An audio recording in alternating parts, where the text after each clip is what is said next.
Seventh house में चंद्रमा, seventh house जो है फोर्थ से फोर्थ है। अब चौथा भाव किस चीज का है? मानसिक स्थिति का है, तो सातवां भाव भी उसी बात को मेल दिखाता है। और जो इमोशन का प्लेनेट है वो भी मून है।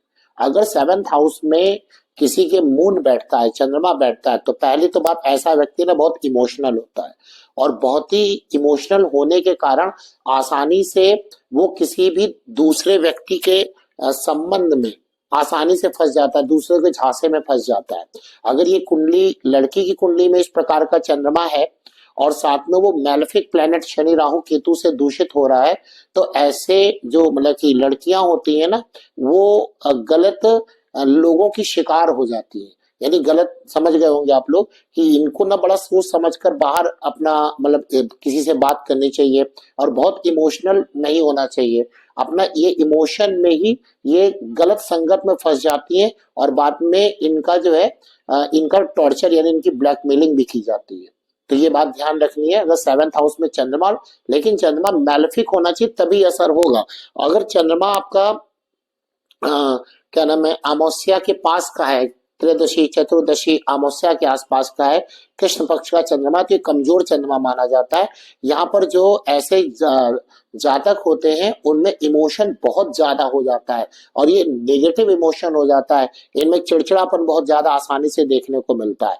अगर मैलेफिक प्लेनेट बहुत ज्यादा यहाँ पे है, चंद्रमा भी इधर अमावस्या के आसपास का है और मैलेफिक प्लेनेट बहुत इन्वॉल्व है, तो ऐसे भी देखा जाता है कि जो जातक होता है या मेल या फीमेल दोनों के लिए, उसकी माता के लिए कष्टकारी स्थिति है।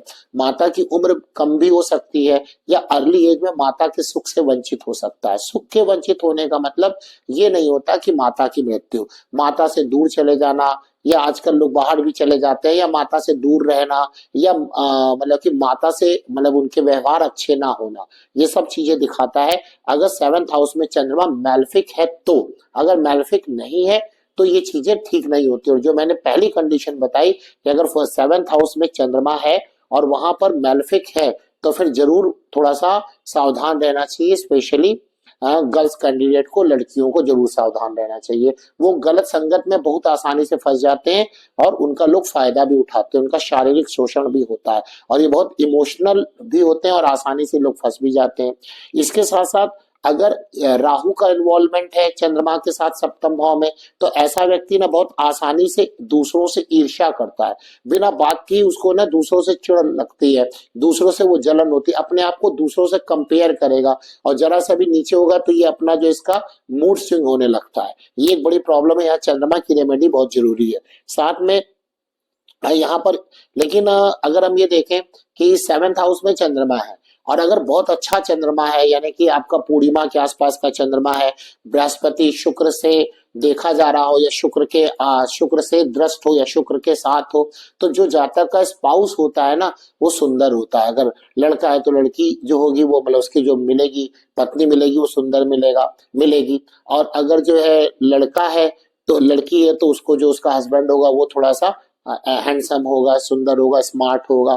ये चीज यहाँ पे पॉजिटिव है। इसके साथ साथ ये भी देखा जाता है कि ना ऐसे लोगों की सोच बहुत संकीर्ण होती है और इस बात की बहुत ज्यादा चांसेस है अगर जन्म कुंडली के 8th हाउस का लॉर्ड, 8th या 12th हाउस का लॉर्ड अगर चंद्रमा, सप्तम चंद्रमा को दृष्ट कर रहा हो या उसको कोई इन्फ्लुएंस कर रहा हो, तो इस बात के बहुत ज्यादा चांसेस हो जाते हैं और मैलेफिक इफेक्ट भी आ जाए कि व्यक्ति का एक से ज्यादा संबंध, मतलब जैसे कि इवन ये भी है कि शादी हो गई है फिर भी दूसरों से संबंध है, ये भी यहाँ देखा जाता है, चाहे वो लड़का हो चाहे वो लड़की हो।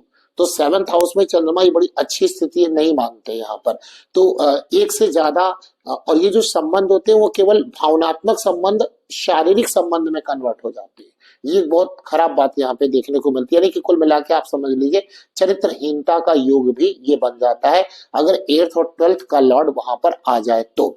इसके साथ साथ कि व्यक्ति बहुत ऊर्जावान होगा, मिलनसार होगा, अगर अच्छा चंद्रमा है तो, जिसके कारण से जीवन में ये चीजें इसके ठीक तो चलेंगी, लेकिन अगर ये वाला पक्ष आप हटा दें, मतलब जो 7th हाउस का मेन कंसर्न है, एक से ज्यादा मैरिज होना, आसानी से मतलब आसानी से दूसरों के झांसे में आ जाना, मतलब शारीरिक शोषण और भावनात्मक पहलू को हटा दे तो बाकी 7th हाउस का चंद्रमा बाकी चीजों के लिए ठीक है। वहां पर अगर चंद्रमा बहुत अच्छा वहां पर है तो जातक अच्छे परिवार से भी होता है, अच्छे परिवार से होता है। अगर चंद्रमा वहां 7th भाव में खराब है तो जातक के कमर में दर्द भी हो जाता है, कमर में दर्द भी आता है।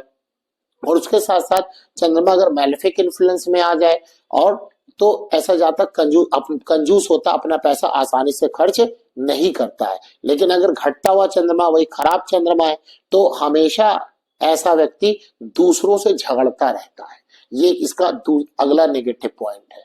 तो ये चंद्रमा की स्थिति, अगर इस प्रकार की कोई भी स्थिति को आप फेस कर रहे हैं, ऐसी प्रॉब्लम आपके साथ है, तो आपको ये बताया जाता है कि आप वही जो शुक्ल पक्ष में जो चंद्रमा आपको अपने घर से जो दिखाई देते हैं उसमें दूध और चावल मिलाकर चंद्रमा को अर्घ्य दीजिए।